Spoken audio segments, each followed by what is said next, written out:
What kind of emperor forces his guests to watch as he executes a senator in the middle of a banquet, only to keep eating as if nothing happened?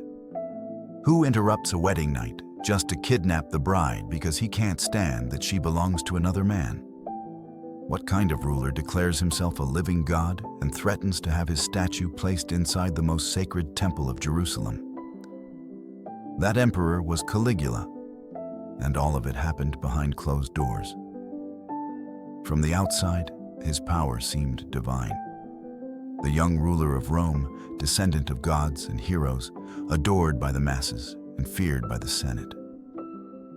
But it was inside the walls of his palace, or aboard his massive floating palaces on Lake Nemi, that Caligula revealed his true face. There, hidden from the public eye, the emperor became something far darker than a leader. He became a man who no longer recognized the limits of power, morality, or even reality. His reign didn't last long, barely 4 years. But what he did during that time still stands as one of the most disturbing chapters in Roman history. To understand how he became this monster in a crown, we have to go back to the beginning. Because no one is born Caligula. You become him. Caligula was born on August 31st in the year 12 AD in the coastal town of Antium. His full name was Gaius Julius Caesar Augustus Germanicus, and his bloodline was almost too powerful to be real. His father, Germanicus, was one of Rome's greatest generals, a national hero, beloved by the army and the people alike. His mother, Agrippina the Elder, was the granddaughter of Augustus himself, the first emperor of Rome. Caligula's very existence connected the two most influential dynasties of the empire, the Julians and the Claudians. His early years seemed charmed. He often accompanied his father on military campaigns along the Rhine, and the soldiers adored him. They dressed him in a miniature soldier's uniform, complete with tiny boots, caligae in Latin, and affectionately called him Caligula, meaning little boots. The nickname stuck for life, but its innocence would one day become the cruelest irony in history. When his father died suddenly in Syria under suspicious circumstances, the course of Caligula's life changed forever. Some claimed that the ambitious Praetorian prefect, Sejanus, had ordered Germanicus's death. Others whispered that Emperor Tiberius himself was behind it. What's certain is that the death shattered Caligula's family.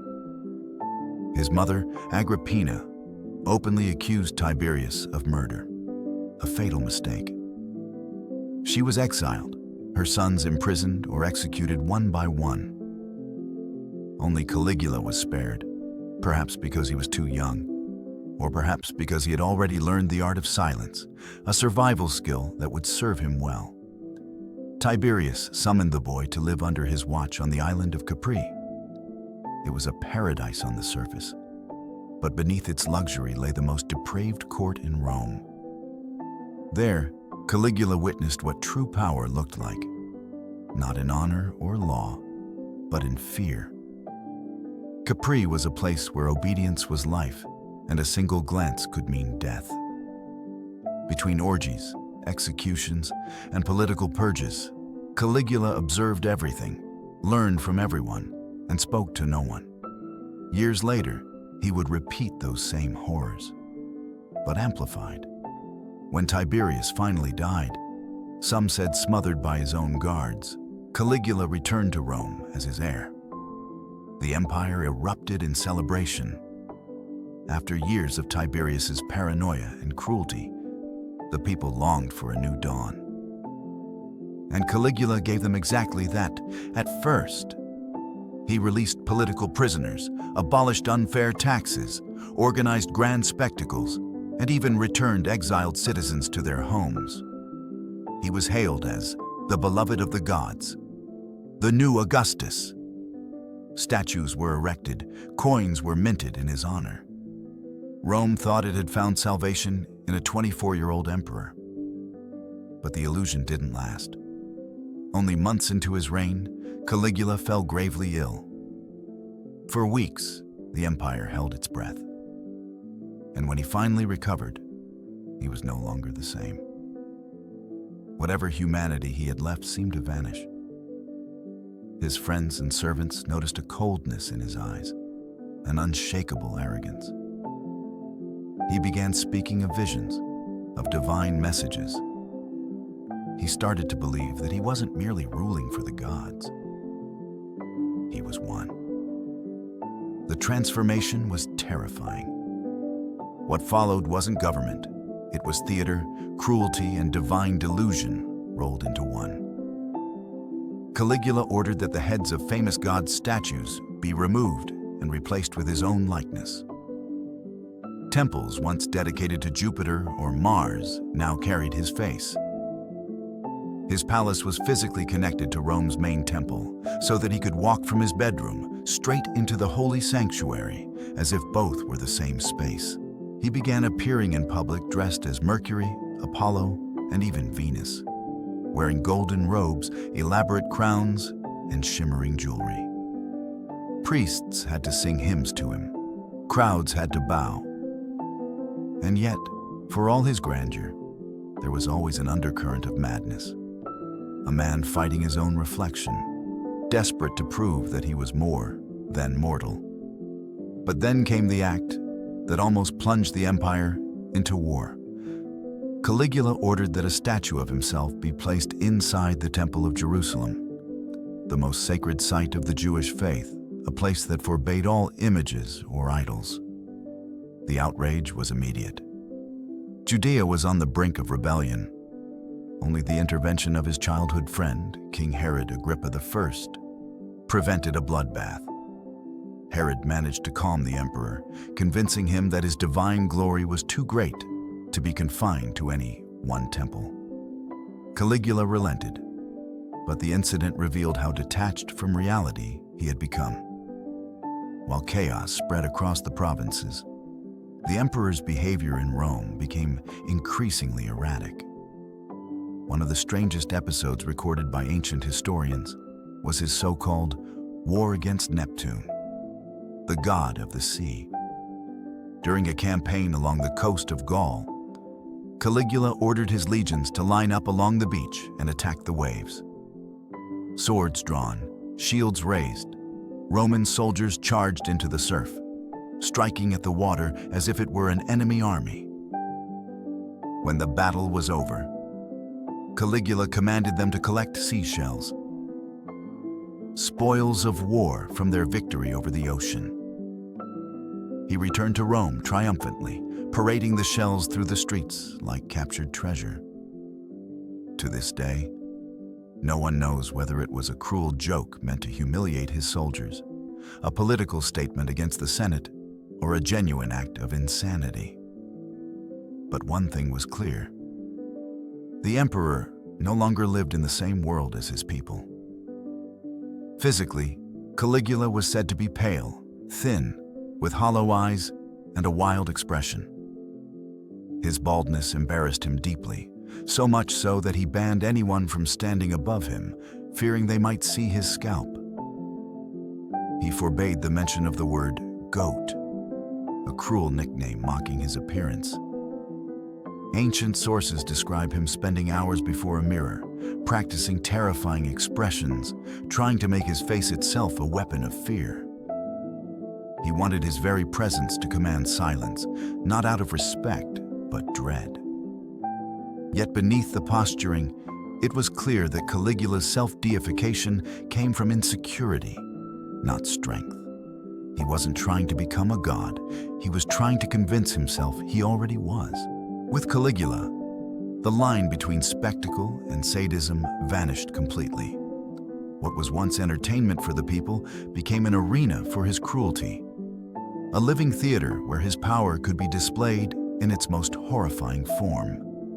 The gladiatorial games, once meant to celebrate courage and martial skill, turned into a private stage for the emperor's madness. He would personally choose who fought, who lived, and who died. Senators, nobles, and citizens all attended in fear rather than excitement, because at any moment Caligula could turn his gaze on them. Ancient writers like Suetonius recount that if someone in the crowd bored him or dared to look away, he would point at them and order the guards to throw them into the arena. The condemned would be stripped and armed poorly, forced to face trained gladiators as the emperor laughed. It wasn't just a punishment. It was a demonstration that in Rome, one man's boredom could cost another his life.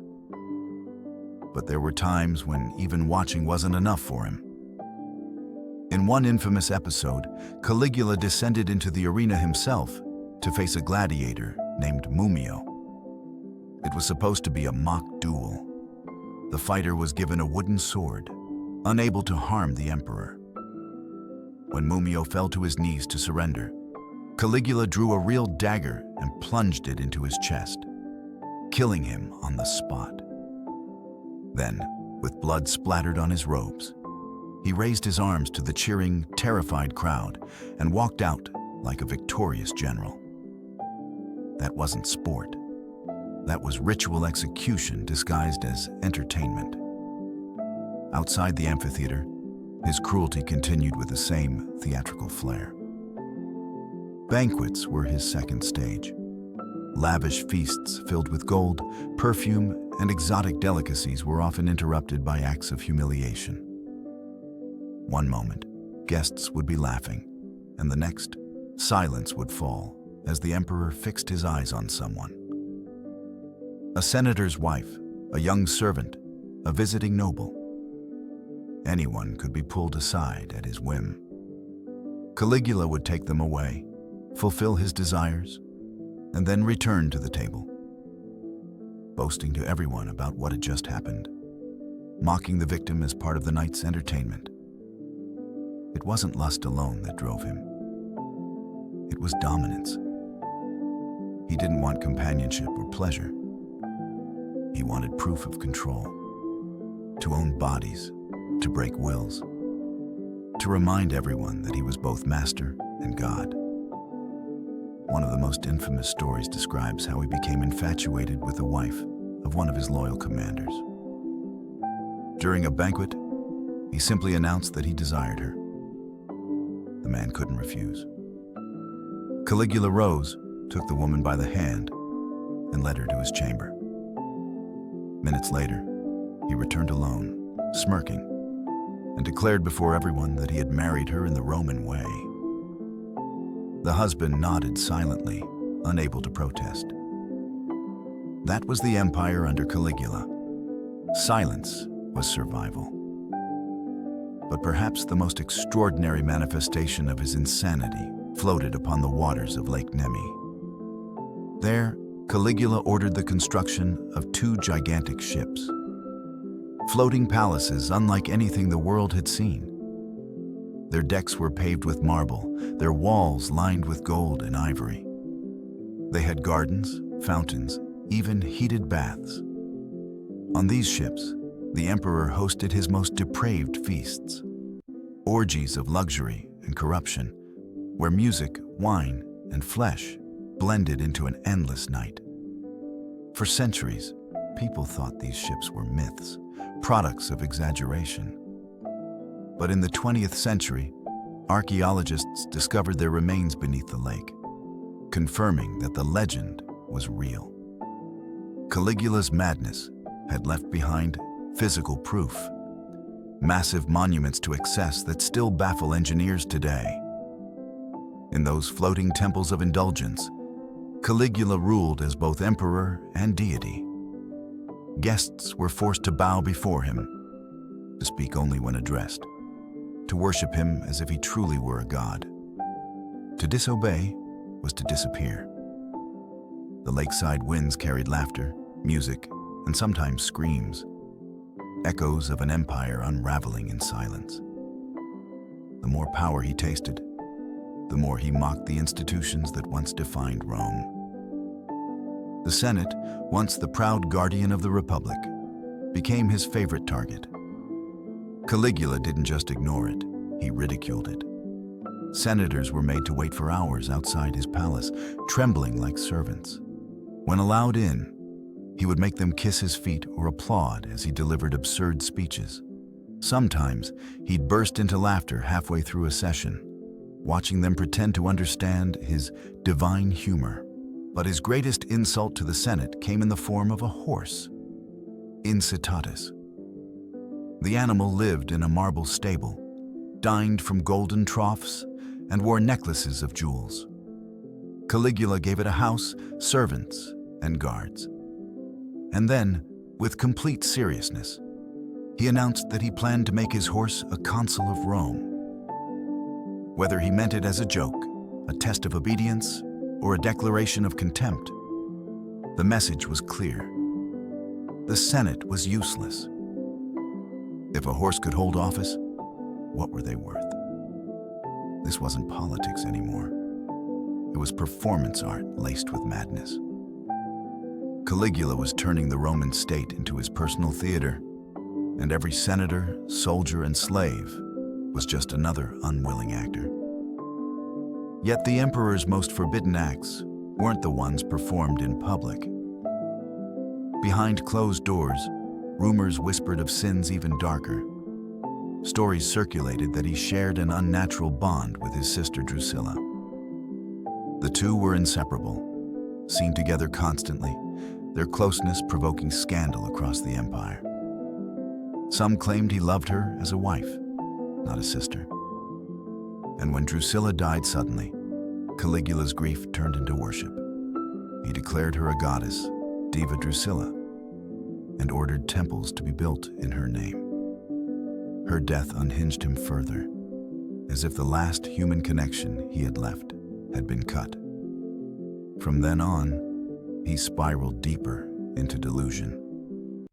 He began dressing not only as gods, but as goddesses, sometimes appearing in public adorned as Venus herself, with flowing robes and painted eyes. To Romans, where clothing defined rank, gender, and virtue, this was more than scandalous. It was chaos. But to Caligula, it was another way of proving that he transcended all mortal boundaries.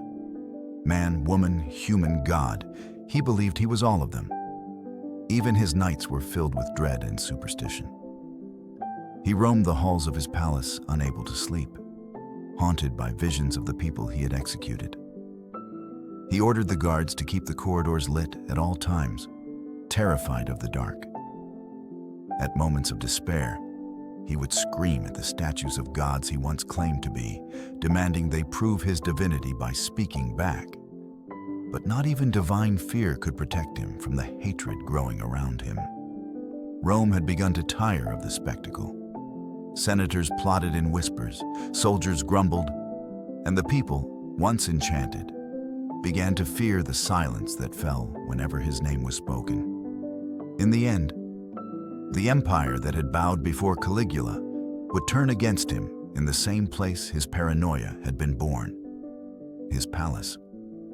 On a cold January day in 41 AD, during a performance in the palace theater, a group of Praetorian guards led by Cassius Chaerea, one of the men Caligula had mocked most, struck. They cornered the emperor in a narrow corridor. The god king who once commanded armies and oceans begged for his life. The soldiers answered with daggers. He was stabbed over 30 times. His wife and daughter were killed shortly after, their bodies hidden to prevent any trace of his bloodline. The Senate tried to restore the Republic, but the Praetorians, hungry for order, crowned his uncle Claudius as emperor within hours. Caligula's reign had ended as it had begun, in blood, betrayal, and chaos. But his legacy never died. Even now, his name stands as a synonym for absolute power corrupted beyond recognition. He wasn't just a mad ruler. He was a warning written in marble and blood, that when a man believes himself a god, the world around him must suffer for it. What remains of Caligula is both terrifying and fascinating. The image of a young emperor who mistook fear for loyalty, cruelty for strength, and worship for love. Rome survived him, but it never forgot him, and neither have we. If you found this story of Caligula's madness as haunting as history itself, make sure to subscribe for more journeys into the darkest corners of the ancient world. Leave a comment below. Which of Caligula's acts do you think was the most disturbing? Until next time, stay curious and remember, history always repeats itself, especially when men play gods. Caligula's story doesn't end with his assassination. Not really. His death was just the final act of a tragedy that had been written long before he ever wore the crown. To understand why Rome could produce a ruler so unstable, you have to see the world that created him. The empire was a paradox, an ocean of power held together by fear, ritual, and ambition. And at its center sat a young man raised not by love, but by terror. From the moment he stepped into Tiberius's palace on Capri, Caligula was surrounded by cruelty disguised as discipline. Tiberius, already paranoid in his final years, ruled through suspicion. Executions were daily entertainment. Anyone could be accused of treason: senators, slaves, even family. The young Caligula witnessed these horrors without protest. He smiled when expected, applauded when ordered, and absorbed the lesson written into every death. Survival belonged to those who adapted. When he finally became emperor, that lesson twisted into his philosophy of rule. For Caligula, mercy was weakness, and power meant control through fear. He had learned it from the best, or rather, the worst. The island that had been his prison became the blueprint for his empire. In the early days of his reign, the Senate adored him. He addressed them respectfully, promised to restore balance, and even referred to himself as the servant of Rome. But once his illness changed him, he turned that same Senate into his stage of humiliation. He called meetings in the middle of the night, demanded applause for his nonsensical speeches, and sometimes appeared without warning in full divine costume, forcing the senators to debate in front of a man dressed as Jupiter. At times, he would ask trick questions like, "Should God sleep?" And if anyone hesitated, they were accused of impiety, a crime punishable by death. Many senators survived by pretending to laugh, clapping until their hands bled, or agreeing to every absurd word he said. The empire of marble had become a circus of obedience. And yet, behind that chaos was a dark intelligence. Caligula understood spectacle better than anyone. He knew that power wasn't maintained through laws or swords, but through illusion. As long as people feared him, as long as they couldn't predict him, they would never dare to challenge him. His madness, in many ways, was his armor. He once declared, "Let them hate me so long as they fear me." It became the motto of his rule. But that fear came at a cost. The Praetorian Guard, the elite soldiers sworn to protect him, began to resent his unpredictability. He executed officers for imagined insults, confiscated property from nobles to fund his luxuries, and even demanded to be worshipped as a living deity. He renamed months after himself and his sister Drusilla. He built altars to his own genius and forced priests to sacrifice animals in his honor. When his treasury ran dry from his endless spending, he invented new ways to refill it. He imposed absurd taxes on weddings, lawsuits, even on prostitutes' earnings. He ordered that wealthy citizens rewrite their wills in his favor. And if someone hesitated, they simply disappeared, their estate donated to the emperor's divine fund. Rome was suffocating under the weight of one man's ego. Yet Caligula saw himself as the only sane one in a world of hypocrites. "They worship dead gods," he once said, "and call me mad for being a living one." To his twisted logic, his divinity wasn't madness, it was destiny. Every humiliation, every act of cruelty, every mockery of the Senate was his way of rewriting the order of the world. He believed that Rome itself should bend, not before the gods of Olympus, but before him. As months turned into years, the empire's patience began to rot. Behind the marble walls of the Palatine, whispers grew louder. Cassius Chaerea, the Praetorian officer he constantly mocked for his feminine voice, began to plot revenge. Caligula had forced him to kiss his ring in front of others, called him names, and laughed as the guards hid their unease. Each insult was a spark. Together, they became a fire. Still, Caligula was untouchable, or so he believed. The gods favored him, he thought, and destiny protected him. He paraded through the city surrounded by guards, waving to a people who no longer cheered. The same citizens who once saw him as the savior of Rome now avoided his gaze, vowing only to survive. Then came the festival in January of 41 AD. The emperor was preparing for another appearance at the Palace Theater, surrounded by performers, nobles, and soldiers. The stage was his world, and every person in it his prop. But that day, the actors would write the ending he never imagined. As Caligula walked down a narrow corridor behind the theater, a small group of officers approached.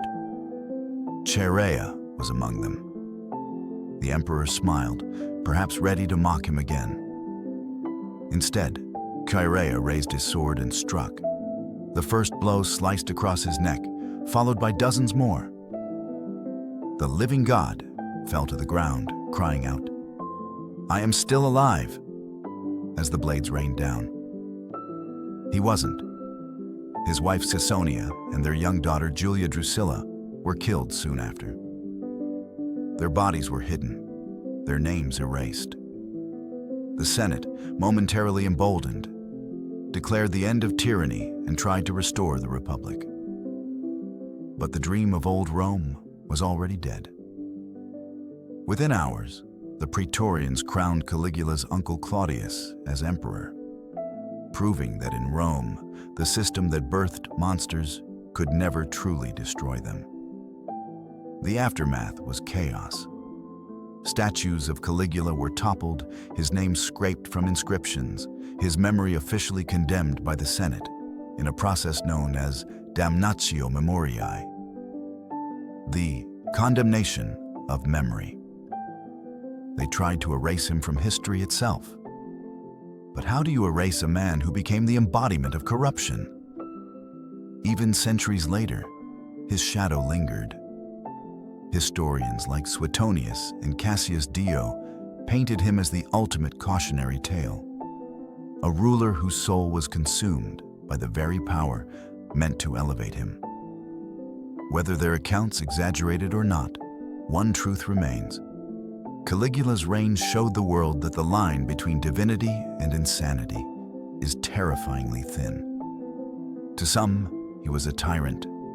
To others, a misunderstood genius undone by trauma. But to Rome, he was both curse and mirror, reflecting everything the empire refused to admit about itself. The cruelty, the vanity, the hunger for control, it was all Roman, just stripped of pretense. Caligula was the empire without its mask. And maybe that's why his story endures. Because every civilization has its Caligula, the one who believes he can rule not through justice, but fear, not through virtue, but chaos. The names change, the crowns change, but the pattern remains the same. Power without restraint always devours itself. Rome never forgot him. The ruins of his palaces still whisper his name. The lake that once held his ships still reflects the ghost of a god who drowned in his own delusion. And maybe that's the real legacy of Caligula. Not the murders, not the madness, but the warning he left, carved into the bones of history. When men start to believe they are gods, empires fall. The years after Caligula's death were filled with unease. Rome was relieved, but not at peace. The memory of his rule left a scar that no proclamation could heal. The Senate congratulated itself on surviving, yet deep down, every senator knew how easily fear had silenced them. They had watched a boy turn into a god and done nothing until the blade struck. Claudius, the new emperor, tried to restore stability, but he ruled in the shadow of his nephew's ghost. Every law he passed, every public appearance he made, was compared to Caligula's madness. It was as if Rome couldn't move on. It could only recover. Citizens whispered stories in the taverns, blending truth with legend. Some swore they'd seen Caligula's spirit walking through the Palatine, pale and blood-stained, demanding the worship that death had denied him. Over time, the empire tried to rewrite his story, to bury his name beneath centuries of propaganda. But history is stubborn. The more Rome tried to erase him, the more fascinated the world became. The real question that lingered through the ages wasn't what Caligula did. The historians had already cataloged his crimes in gruesome detail. But why? Why did a young man, beloved by his people, descend into chaos so completely? Some said it was illness, a fever that burned away his sanity. Others blamed the trauma of watching his family destroyed, of living under the monstrous Tiberius. Maybe Caligula's cruelty wasn't random at all. Maybe it was revenge, not against specific men, but against a world that had shown him nothing but masks and lies. As twisted as it sounds, there's something almost tragic about it. A child who grew up surrounded by fear learned that fear was the only way to survive. And when he finally had the power to end that cycle, he repeated it, only louder, bloodier, and on a throne. He became the monster he once feared. The image of Caligula that survived through history is shaped by those who hated him. But even through the bias, a disturbing consistency remains. Every account describes the same thing: a man who confused love with submission, worship with control, and admiration with terror. To him, affection was weakness unless it came with fear. That mindset infected every corner of his rule. He would shower the people with gifts one day, then order mass executions the next. He gave Rome festivals, races, banquets, and then demanded that those same citizens bow to him as a god. The people didn't know whether to cheer or pray. They did both. Caligula understood performance better than any emperor before him. In a sense, he invented the idea of political theater, not through speeches or policy, but through spectacle. His every act was staged to provoke awe or horror. He made the empire his stage and himself the star. The tragedy was that his audience could never leave. Yet, hidden in the madness was a chilling brilliance. Caligula grasped a truth that every despot since has exploited. Control the spectacle, and you control reality. He turned Rome's rituals, the games, the processions, the ceremonies, into a mirror reflecting only him. By making himself the center of every story, he made rebellion seem impossible. You couldn't imagine Rome without Caligula, because he had made Rome Caligula. But illusions can't last forever. The day he died, that illusion shattered. For a brief moment, the city realized how fragile its gods really were. After his death, the Senate ordered all his images destroyed. Temples dedicated to his divine genius were dismantled. His ships were sunk, his golden thrones melted down. But fragments remained. A statue's hand here, a coin there, a name scratched into marble too deep to erase. Even in destruction, he refused to disappear. And maybe that's why his story still haunts us. Because Caligula isn't just a figure from the past. He's a symbol, a reminder of what happens when unchecked power feeds on insecurity, when human weakness is given divine authority. His empire collapsed from the inside long before the daggers struck, eaten alive by fear and silence. History repeats this lesson over and over. Every time a ruler confuses loyalty with worship, every time fear replaces truth, we return to the same corridor in the palace where Caligula fell. The walls may change, the costumes may differ, but the pattern is the same. Power corrupts slowly, then all at once. The ruins of his rule are still visible today. The remains of his ships at Lake Nemi stand as floating tombs of arrogance. The marble foundations of his palaces whisper of nights filled with laughter that always ended in screams. Tourists walk through those ruins now, taking pictures, unaware that beneath their feet lie the echoes of one man's obsession with immortality. But perhaps immortality was the only thing Caligula ever truly achieved. For all his madness, for all the horror he unleashed, he succeeded in what he wanted most: to be remembered. 2,000 years later, we still speak his name. We study his cruelty, analyze his motives, and wonder how far a human being can fall when nothing restrains them. In his own twisted way, Caligula won. He became eternal, not as a god, but as a warning carved into the heart of history. Because every time we look at his story, every time we say his name, we remember what absolute power does to the human mind. It doesn't elevate, it corrodes. So maybe the real dark secret of Rome's most uncontrollable emperor isn't how much evil he did, but how familiar it feels. The hunger for control, the fear of irrelevance, the desperate need to be adored. Those are not ancient diseases. They're human ones. Caligula's empire may have burned out, but his story still lives in every corner of the world where power goes unchecked and arrogance wears a crown. He wanted to be a god. He ended up a ghost. And the echo of his name will forever remind us that even the most powerful man in the world can lose everything when he loses himself. If this journey through Caligula's dark reign made you see the Roman Empire in a new light, make sure to hit that like button and subscribe for more stories that dive into history's most twisted minds and forgotten empires. Drop a comment below and tell us, which part of Caligula's story shocked you the most? Until next time, stay curious, stay skeptical, and remember, the line between ruler and tyrant is always thinner than it seems.